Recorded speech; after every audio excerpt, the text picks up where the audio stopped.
And he makes the point that there are certain technologies that completely outboard human competency, like autopilot, and that all major airline disasters uh, over the last several decades, I mean, not all, but many, can be attributable to pilots acting in precisely the wrong way in a moment of crisis where the autopilot system does the wrong thing.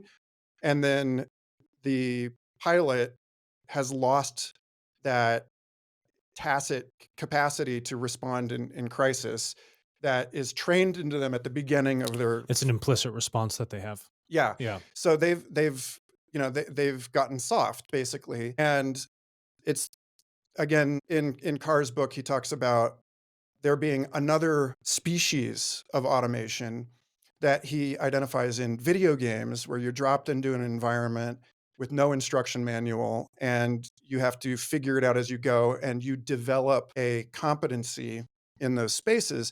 And so I'm really interested in the ways that technology enhances rather than assumes responsibility for various kinds of human thinking.